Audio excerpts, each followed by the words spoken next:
வணக்கம். Welcome to mister review channel.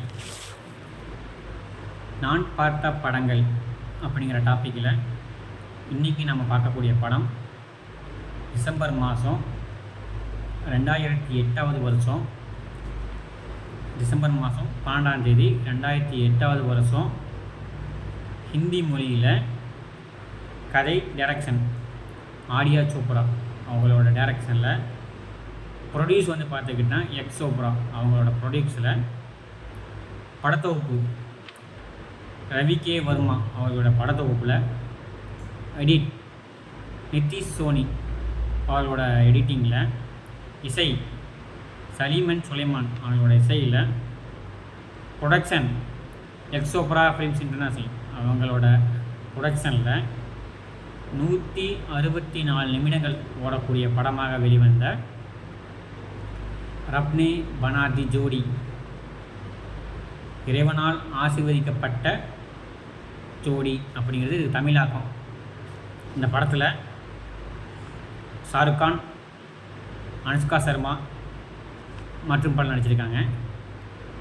நம்ம அனுஷ்கா சர்மாவுக்கு இதுதான் முதல் படம், ஃபஸ்ட்டு படம். நம்ம விராட் கோலியோட ஒய்ஃப் அவங்களுக்கு தான் முதல் படம், ஃபஸ்ட்டு படம். இந்த படத்தோட கதை என்னன்னு பார்த்துக்கிட்டிங்கன்னா, பிடிக்காத ஒருத்தனை கல்யாணம் பண்ணிக்கிட்டு அதுக்கப்புறம் அவருக்காக தன்னோட லைஃப்பை வந்து பார்த்துக்கிட்டிங்கன்னா அனுஷ்கா சர்மா எப்படிலாம் மாற்றிக்கிறாங்க அப்படின்னு எடுத்துக்கலாம். தன்னோட மனைவிக்கு தன்னை பிடிக்கல, ஆனால் தன்னோட மனைவிக்கு தன்னை பிடிக்கணுங்கிறதுக்காண்டி என்னென்னலாம் பண்ணலாம், தன்னோட மனைவிக்கு தன்னையை பிடிக்கணுங்கிறதுக்காண்டி என்னென்னலாம் பண்ணலாம் அப்படின்னு தன்னோட மனைவிக்காண்டி தன்னையை மாற்றிக்கக்கூடிய கேரக்டரில் நம்ம ஷாருக் கான் சார் பார்த்தீங்கன்னா அவ்வளோ இருக்கும் நடிச்சிருப்பா. அப்படி இந்த படம் வந்து பார்த்துக்கிட்டா சூப்பரான படம். குட் ஃபிலிம்ஸில் வந்து பார்த்துக்கிட்டா இருக்குங்க. எனக்கு இந்த படம் வந்து பார்த்துக்கிட்டா நான் காலேஜ் படிக்கும்போது பார்த்த படம். தமிழில் பார்க்கல, ஹிந்தியில் தான் பார்த்தேன். எனக்கு ஹிந்தி மொழியும் தெரியாது. கூட வந்து பார்த்துக்கிட்டேன் ஹிந்தி தெரிஞ்சவங்களை வச்சுக்கிட்டு படத்தில் வரக்கூடிய கதையெல்லாம் இதெல்லாம் டைலாக்லாம் கேட்டு அந்த படத்தை பார்த்து நான் பார்த்தேங்க. அவ்வளோ அற்புதமான படம். இந்த படத்தில் வந்து பார்த்துக்கிட்டா வரக்கூடிய பாடல் அனைத்துமே வந்து பார்த்துக்கிட்டா அவ்வளோ அற்புதமாக இருக்கும். எல்லாத்துக்கும் மேலே அனுஷ்கா சர்மா வந்து பார்த்துக்கிட்டா ஒரு கட்டத்தில் வீட்டை விட்டு ஓடி போகிற சீன் வரும். அந்த ஓடி போகிற சீன் வரும்போது அனலைஸ் பண்ணி, இல்லை நம்மளோட ஹஸ்பண்டாக நமக்கு வந்து பார்த்துக்கிட்டா முக்கியமான ஆள் அப்படின்னு அனலைஸ் பண்ணுற சீன் ஆகட்டும். ஷாருக் கான் வந்து பார்த்துக்கிட்டா தன்னோட மனைவிக்காண்டி பார்த்துக்கிட்டா டபுள் வேடம் போகிற சீன். வீட்லேயும் ஒரு மாதிரி நடிக்கணும், டான்ஸ் கிளாஸ்லேயும் ஒரு மாதிரி நடிக்கணும்.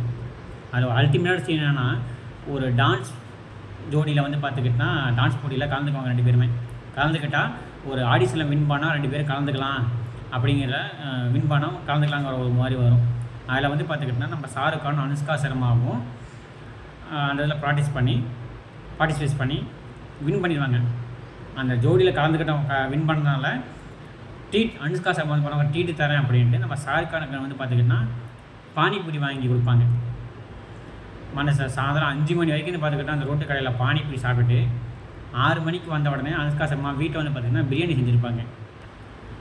ஏன்னு கேட்டதுக்கு இந்த மாதிரி நான் வந்து பார்த்தேன் ஒரு போட்டியில் வின் பண்ண போகிறேன், ஜெயிக்க போகிறேன், அதில் கலந்துக்கிட்டேன், செலக்ட் ஆகிட்டேன், அதனால் வந்து பார்த்தா உங்களுக்கு சின்ன பரிசு தரேன் அப்படின்ட்டு பிரியாணி செஞ்சு கொடுத்துருப்பாங்க. 1 மணி நேரம் கேப்பில் பானிபூரியும் சாப்பிட்டு, பானிபூரி சாப்பிட்றது போட்டி யார் அதிகமாக சாப்பிட்றாங்களோ அவங்க தான் வின்னுங்கிற போட்டியில் ஷாருக் கான் வின் பண்ணிப்பா. அப்படி அந்தளவுக்கு அதிகமாக சாப்பிட்டு வீட்டுக்கு வந்து பிரியாணி சாப்பிட்ற. அப்படி அந்த 2யுமே வந்து பார்த்துக்கிட்டா சாப்பிட்டுப்புட்டு அவர் கொடுக்க அந்த ரியாக்ஷனு அதெல்லாம் பார்த்துக்கிட்டா அவ்வளோ அற்புதமாக இருக்கும். அதுபோக கிளைமேக்ஸில் வந்து பார்த்துக்கிட்டோன்னா அனுஷ்கா சர்மா ஒவ்வொரு சீனாக யோசித்து பார்ப்பாங்க. தனக்காண்டி தன்னோட ஹஸ்பண்டு எந்த அளவுக்கு வந்து பார்த்துக்கிட்டோன்னா உடம்பையும் சரி மனசையும் சரி இது பண்ணியிருக்கா, அப்படி வளர்த்திருக்காரு, எந்த அளவுக்கு வந்து பார்த்துக்கிட்டா அந்த மனசை வந்து பார்த்துக்கிட்டோன்னா மனசெல்லாம் கஷ்டப்பட்டுருப்பா அப்படின்னு சொல்லக்கூடிய சீன் ஆகட்டும். அந்த இதில் வந்து பார்த்துக்கிட்டோன்னா அந்த டான்ஸ் கிளாஸில் இருக்க ஷாருக் கான் வந்து பார்த்துக்கிட்டிங்கன்னா லவ் ப்ரப்போஸ் பண்ணுற சீன், அனுஷ்கா சர்மாவுக்கு வந்து பார்த்துக்கிட்டோன்னா லவ் ப்ரப்போஸ் பண்ணுற சீன்லாம் பார்த்துக்கிட்டோன்னா அவ்வளோ யதார்த்தமாக இருக்கும், அற்புதமாகவும் இருக்கும். ஏன்னா அந்த சீன் வந்து பார்த்துக்கிட்டோன்னா கடைசி வரைக்குமே வந்து அனுஷ்கா சர்மாவுக்கு தெரியாது இவ்வளோ தான் நம்ம ஹஸ்பண்டுன்னு தெரியாத மாதிரியே வந்து பார்த்துக்கிட்டோன்னா கடைசி வரைக்கும் சொல்லவே மாட்டா. அப்படி லவ் ப்ரப்போஸ் பண்ணுற சீன்லாம் பார்த்துக்கிட்டோன்னா அவ்வளோ அர்த்தமாக இருக்கும். நம்ம ஓடி போயிடலாம் அப்படின்னு சொல்லிட்டு வீட்டை விட்டு வெளியே வர சீனும் பார்த்துக்கிட்டோன்னா அவ்வளோ ஹார்ட் டச்சிங்காக இருக்கும். அதுபோக இந்த படத்தில் வந்து பார்த்துக்கிட்டோன்னா ஒரு சண்டை காட்சி வரும். சைனாக்காரங்களோட வந்து சண்டை போடுற சீன், மல்யுத்த வீரத்தில் சண்டை போடுற சீன். அந்த இடத்துல வந்து பார்த்துக்கிட்டோன்னா தன்னோட மனைவிக்காண்டி வந்து பார்த்துக்கிட்டா அங்கே போய் சண்டை போட்டு அடி வாங்குற சீன்லாம் பார்த்துக்கிட்டோன்னா அவ்வளோ யதார்த்தமாக அடிச்சிருப்பா அப்படி ஷாருக்கான் சார். அவர் வந்து பார்த்துக்கிட்டோன்னா அந்த மாறு வேடம் போட்டு போகும்போது இருக்கிற இதெல்லாம் வந்து பார்த்துக்கிட்டா கொடுக்குறதெல்லாம் பார்த்துக்கிட்டா அவ்வளோ அற்புதமாக இருக்கும். 8 மணி நேரத்துக்குமே இருக்கக்கூடாது, மேக்கப் கலைஞ்சிரும் அப்படின்னு சொல்லிக்கூட சீன்லாம் பார்த்துக்கிட்டோன்னா வேறு லெவல். இன்றைக்கி படப்படி படத்தில் வந்து பார்த்துக்கிட்டேன் ஒரு ப்ராசஸ்டிக் மேக்கப் இருக்கும், அதே மாதிரி தான் அவைசமையில் வரும் பார்த்தியா, அதே மாதிரி தான் 8 மணி நேரமாக தாங்காது, கம்பல்சரி வந்துடணும் அப்படின்னு சொல்லக்கூடிய சீன்லாம் பார்த்துக்கிட்டா அவ்வளோ அற்புதமாக இருக்கும். அனுஷ்கா சர்மாவுக்கு இதான் முதல் படம் அப்படிங்கிற மாதிரியே தெரியாது, அவ்வளோ யதார்த்தமாக அவ்வளோ அற்புதமாக நடிச்சிருப்பாங்க. எல்லாமே இந்த படத்தை வந்து பார்த்துக்கிட்டோன்னா ஹிந்தி மொழி தெரிஞ்சவங்க தாராளமாக பார்க்கலாம், குழந்தைகள் முதற்கொண்டு இந்த படத்தை பார்க்கலாம். ஒரு சீன் கூட முகம் சுளிக்கும் விதமாக இருக்காது, அருவருக்கு தக்கமாகவும் இருக்காது. ஆனால் ஹிந்தி ஆடியன்ஸை கேட்டோம்னா 3/4 பேர் இந்த படத்தை பார்த்துருப்பாங்க. இந்த படம் அவ்வளோ அற்புதமான படம். காதலுக்கு எந்த அளவுக்கு முக்கியத்துவம் கொடுக்கணும் அப்படிங்கிறது இந்த படத்தை பார்த்து தெரிஞ்சுக்கலாம். கல்யாணம் பண்ண கணவருக்கு எப்படி முக்கியத்துவம் கொடுக்கணும் அப்படிங்கிறது இந்த படத்தை பார்த்து தெரிஞ்சுக்கலாம். காதலா கல்யாணமா, கல்யாணம் பண்ணதுக்கப்புறம் வர காதலா இல்லை லட்சியமா அப்படின்னு பார்க்கும்போது நமக்கு வந்து பார்த்தீங்கன்னா கல்யாணம் பண்ண கணவர் தான் முக்கியம் அப்படின்ட்டு அனுஷ்கா சர்மா முடிவுக்கிற சீன்லாம் பார்த்துக்கிட்டேன், இடமெல்லாம் பார்த்துக்கிட்டோன்னா அவ்வளோ டச்சிங்காக இருக்கும். எல்லாத்துக்கும் மேலே நாக்குச்சி நாக்கா அப்படின்னு ஒரு சாங் ஒன்று வரும். அந்த சாங்கில் வந்து பார்த்துக்கிட்டோன்னா ஒரே இடத்துல வந்து பார்த்துக்கிட்டோன்னா ஹஸ்பண்டு ஷாருக்கானையும் காட்டுவாங்க, காதலன் ஷாருக்கானையும் காட்டுவாங்க. அந்த சீன்லாம் பார்த்துக்கிட்டோன்னா இப்படி தேட் இந்த அளவுக்கு யோசிச்சிருக்கா அப்படின்னு நினைக்க தோணும். ஷாருக்கானுக்கு மட்டும் எப்படி இந்த மாதிரி படம்லாம் அமையுது, ஷாருக்கானுக்கு மட்டும் எப்படி இந்த மாதிரி ஸ்கிரிப்டில் அமையுதுன்னு வந்து நினைக்க தோணும். ஏன்னா அந்த அளவுக்கு வந்து பார்த்த படம் பார்த்துக்கிட்டோன்னா அவ்வளோ அற்புதமாக இருக்கும்.